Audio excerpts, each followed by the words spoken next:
Olá, Deus é bom. Por causa do biochip divulgado aí nos quatro cantos do mundo, que já está pronto e sendo implantado em muitos locais, algumas pessoas já o introduziram, já está presente no Brasil, não é verdade? Autoridades no Brasil, não é fake, não é? Autoridades no Brasil têm divulgado adesão a esse programa, a esse projeto. As pessoas, é claro, estão perguntando qual é a nossa posição com relação a estas coisas, porque em Apocalipse capítulo 13, livro da Bíblia, consta exatamente, por coincidência, não é?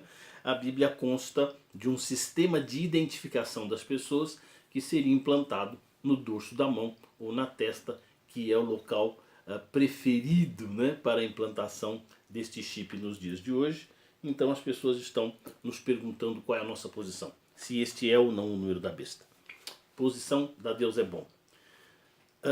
Em Mateus capítulo 24, versículo 36, está escrito que daquele dia e daquela hora ninguém sabe.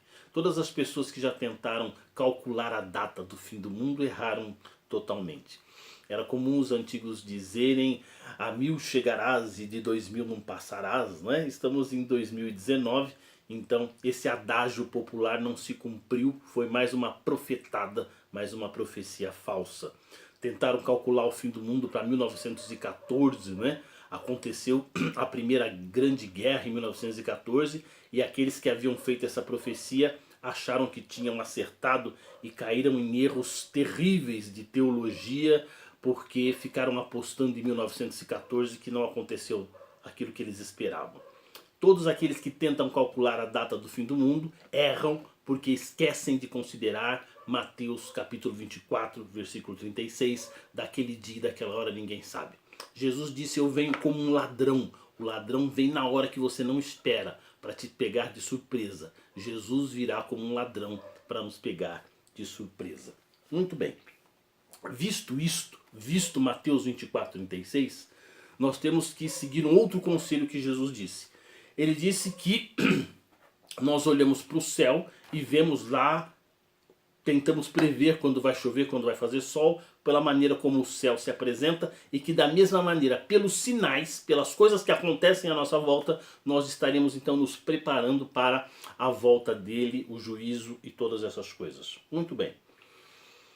Com relação ao biochip, então, nós temos que ter inteligência.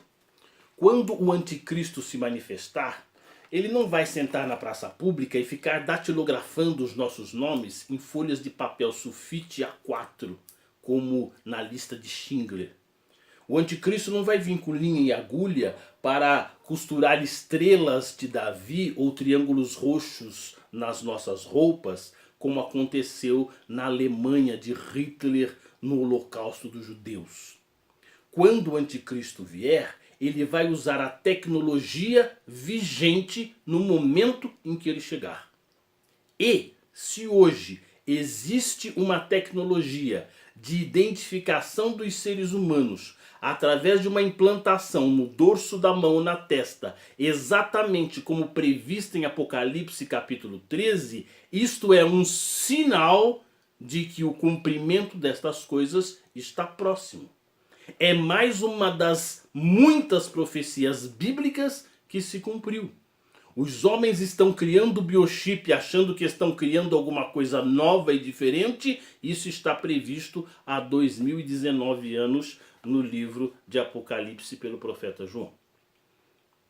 Creio então que não é o momento de nós dizermos para os nossos discípulos, seguidores, leitores, que é um besterol. Não. Não considero que seja um momento de dizer para a igreja que o número do biochip é um besterol. Acredito que é hora de dizer para a igreja aquilo que está escrito: orai e vigiai. É hora de jejum e oração. É hora de cautela. É hora de cuidado. É hora de santidade. O motivo pelo qual nós somos cristãos não é para comprar e vender. Não é para comprar carro, comprar apartamento. Não é esse o motivo pelo qual Cristo veio na terra. Em Mateus capítulo 6, Jesus disse que estas coisas os gentios buscam. Não precisa ser cristão para correr atrás de carro, casa, casamento, libertação de vícios. Estas coisas os gentios buscam. E 1 Coríntios capítulo 15, versículo 19 vai mais além. Diz o seguinte: se esperamos em Cristo somente nesta vida, somos os mais miseráveis de todos os homens. Se nós estamos indo na igreja apenas para a libertação do nosso filho das drogas, apenas para salvar o nosso casamento, apenas para comprar um carro, apenas para comprar uma casa, apenas para ver qual é a poupança que vai render mais neste ano, se nós estamos indo a Cristo apenas para estas coisas, está escrito isso em 1 Coríntios capítulo 15, versículo 19, nós somos os mais miseráveis de todos os homens. O motivo correto de nós irmos a Cristo é aquele que está registrado em João 14, de 1 a 3, onde Jesus disse: não se turbe o vosso coração, crede em Deus, crede também em mim. Na casa de meu pai há muitas moradas, e se assim não fosse, eu vou-lo teria dito. Eu vou vos preparar lugar, para que onde eu estiver, vós estejais também. Este é o motivo de nós sermos cristãos, estarmos nos preparando para que quando Cristo voltar, assim como o ímã atrai o ferro, o caráter do Cristo vai atrair aqueles que têm um caráter parecido com o dele, e então serão arrebatados, tirados deste planeta, conforme está explicado em Tessalonicenses capítulo 4, versículo 17. Eu estou citando os versículos para que você leia na sua casa. Nós vivemos numa época difícil onde as pessoas dizem assim: não, eu não preciso mais andar com a Bíblia embaixo do braço porque na minha igreja tem telão. No telão você acompanha apenas a visão do seu pastor. Mas Deus vos tem constituído reis e sacerdotes. Aquela é a visão, a revelação que foi dada para o seu pastor. E a sua visão, e a sua revelação, e o seu encontro pessoal com Cristo, e a sua busca de verdade, e a sua sede, e a sua fome de justiça. Estas coisas você busca na sua Bíblia, que está empoeirada na estante. Muito bem. O Cristo vai voltar para arrebatar a sua igreja. Satanás, percebendo que está chegando este momento da grande vitória, a solução de todos os dramas humanos, insisto em dizer, comprar e vender, qualquer credo faz isso, qualquer religião faz isso. Com cura ou sem cura, todos vamos para a sepultura. As curas e os milagres são apenas um sinal de como será no reino de Jesus. Todas as pessoas que Cristo curou morreram. Ou não? Cadê o homem da mão mirrada? Cadê a mulher do fluxo de sangue? Cadê Lázaro? Todas as pessoas que Cristo curou morreram. Aquelas curas e as curas que acontecem hoje na terra são apenas um sinal de como será o reino de Deus, onde não haverá mais morte, nem mais pranto, nem mais dor, toda lágrima será enxugada e não haverá mais morte, nem mais pranto, nem mais dor.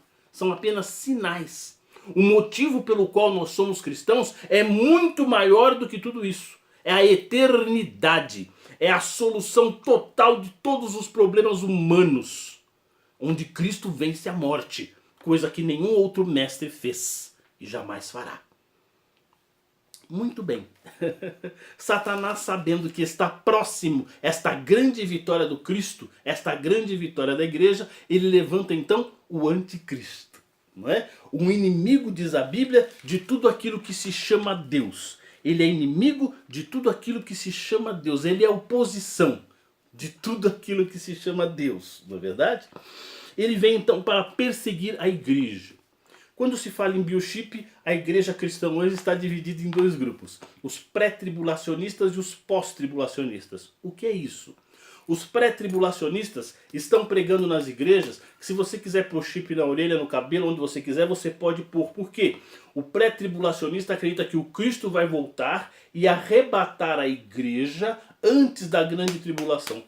Então, esse crente que está correndo atrás de bênção, prosperidade e mensagenzinhas de autoajuda, o Cristo vai voltar e ele vai tocando arpinhas para o céu e não vai passar por nenhum dissabor, nenhum aborrecimento. Não é verdade?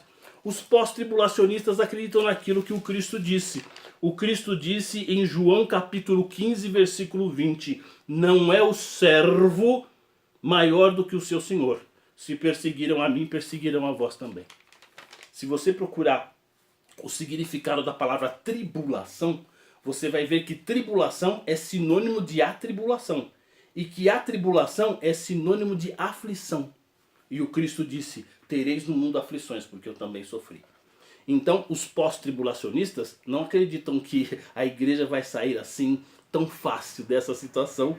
E eu considero a posição pós-tribulacionista mais segura, porque prepara, adverte, orienta para o dia da grande perseguição. A Bíblia diz, se a trombeta tocar som incerto, quem se preparará para a batalha? Então, você entende esse texto? No exército, a trombeta, o corneteiro toca lá, pá, pá, pá, pá, pá, pá, e os soldados sabem que é hora de deitar para ir dormir. Ou ele sabe que é hora que o inimigo vem se aproximando. Se você manda as pessoas ir dormir, ficarem à vontade, no momento em que o inimigo está vindo, você mata toda a sua tripulação. Se existissem profetas de verdade nessas cidades que tem os derramamentos de lama, não teria morrido ninguém. Eles teriam avisado e a igreja teria ido embora. Mas muitas vezes as pessoas estão profetizando besteira. Muito bem. Então, se a trombeta tocar som incerto, ninguém se prepara para a batalha e as pessoas morrem. Não é verdade? As pessoas morrem. Considere então a posição do pós-tribulacionista mais segura. Deixa a igreja em alerta, se prepara, vigia. Muitas pessoas zombam dizendo, o crente disse que o RG, o CPF era o número da besta. A igreja não estava errada em fazer estas coisas. A Bíblia diz, orai e vigiai. Então a nossa obrigação, cada vez que surge um novo número, é examinar se não é o número da besta. É para isso que nós somos cristãos, para orar e vigiar. Muito bem. Existe também a corrente daqueles amados irmãos que dizem que é tudo simbólico, não é? Dizem que o número da besta é simbólico, não é? Existe uma corrente dizendo que lá em Deuteronômio, Jeová dizia para colocar a palavra de Deus na mente e na mão, não é verdade? E que não era físico, era só simbólico, e que agora também é só simbólico, não é verdade? Nós entendemos que não é simbólico, porque em Apocalipse capítulo 20 está escrito assim, e vi a alma dos que foram degolados. Por que eles foram degolados? Porque eles não aceitaram o número da besta na sua mão, na sua testa, e não adoraram o anticristo. Apocalipse capítulo 20. Então eu não posso acreditar que o número é só simbólico e que esse simbólico está degolando pessoas. Né? Nós acreditamos então que o número é literal. Há pessoas que dizem que o anticristo também é só figura de linguagem, é só linguagem poética da Bíblia e que o anticristo é só um comportamento mental, uma atitude mental ou uma atitude com as mãos quando você é desonesto, quando você não é correto. Nós não podemos acreditar nisto também, porque em 2 Tessalonicenses capítulo 2, versículos 3 e 4 está escrito claramente desta maneira: ninguém de maneira alguma vos engane, porque não será assim sem que antes venha a apostasia e se manifeste o homem do pecado, o filho da perdição. Esse texto, que eu estou convidando você para ler na sua casa, 2 Tessalonicenses capítulo 2, versículos 3 e 4, está falando da vinda do Cristo. E ele está alertando, ninguém vos engane. Por que não vai dar para te enganar? Porque o Cristo não virá antes que venha o anticristo. Primeiro vai vir o anticristo. Primeiro ele vai consertar todos os problemas do planeta Terra.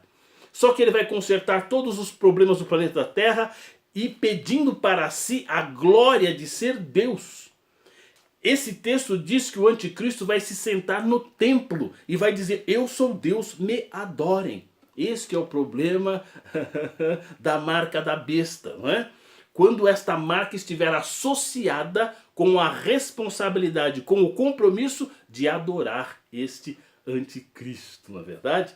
Então, acreditar que a igreja não estará mais por aqui é algo assim temeroso, não é? Daquele dia, daquela hora ninguém sabe, mas nós vamos então tomar estes cuidados, né? Dizer que a igreja não vai sofrer não tem base bíblica. 2 Timóteo 3,12 diz assim, todos os que piamente querem viver em Cristo padecerão perseguições. Padecerão perseguições. Os pré-tribulacionistas citaram outro dia Romanos 8,1, dizendo que nenhuma condenação há para os que estão em Cristo Jesus. Estão confundindo condenação com tribulação. Condenação é aquilo que você recebe de um juiz. O juiz dá a sentença final condenando. Tribulação é o que você sofre no dia a dia, não é? Paulo, Pedro, Tiago, todos os apóstolos, Estevão, o próprio Cristo, todos eles sofreram tribulações, perderam as suas vidas como mártires. O que me chama a atenção na sabedoria divina, quando diz que quem aceitar o número da besta não pode comprar e nem vender, é que Deus pediu para Abraão e Isaac, que é aquilo que Abraão mais amava. E ao impedir o homem de comprar e vender nos dias de hoje, você está tirando das mãos do homem aquilo que ele mais ama. O homem no dia de hoje deseja, ele ama mais comprar e vender do que o próprio filho, do que a própria esposa. Imagina, está escrito que naqueles dias surgirão homens sem afeição natural. A maior prova de homens sem afeição natural é o descaso com as famílias, a desagradação familiar, os filhos todos jogados pelo mundo afora. Esse é um sinal também do nosso tempo, né? Então o homem desse tempo, ele ama muito mais comprar e vender, ter condições de adquirir o que ele precisa, não é verdade? Muito mais ele ama estas coisas do que a própria família. E Deus está pedindo, através do que nós cremos, através desta marca que virá, não é? O homem que aceitar isso, que não aceitar, ele não vai poder comprar e nem vender. Só vai recusar a marca da besta aquele que realmente ama Deus. Eu acredito, portanto, que através desse processo é que vai se separar os bodes das ovelhas e o joio do trigo. Não é? Agora no tempo da bonança é muito fácil dizer todo mundo que ama a Deus, que serve a Deus. Neste momento de tribulação é que nós vamos ver quem é joio e quem é trigo, ok?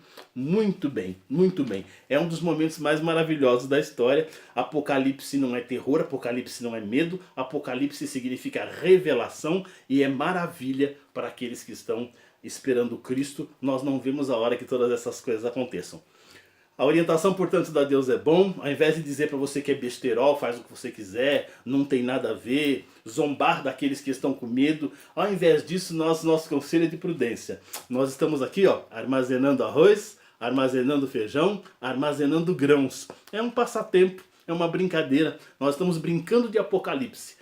Um grão armazenado dessa maneira dura até 2 anos nessa garrafa. Então nós estamos nos preparando para o Apocalipse, estamos treinando, né? O nosso conselho é para as pessoas deixarem de besteira, deixar de fazer divórcios e separações, parar de deixar filho abandonado, parar de gastar dinheiro com besteira, fazer dívidas desnecessárias, né? Vai organizando a vidinha e procurando santidade, comunhão com Deus, na verdade, armazenamento de grãos. Se o Cristo não vier em 2 anos, se o anticristo não vier em 2 anos, nós vamos então comer o nosso arrozinho com o preço de 2 anos anteriores. Então o nosso conselho não te prejudica. O nosso conselho não te prejudica. O nosso conselho é aquele das virgens prudentes, né? Que vão preparar o azeite, tanto material quanto espiritual, para aguardar aí a vinda do Senhor Jesus, ok? E enquanto ele não vem, nós vamos sendo prudentes, vamos armazenando,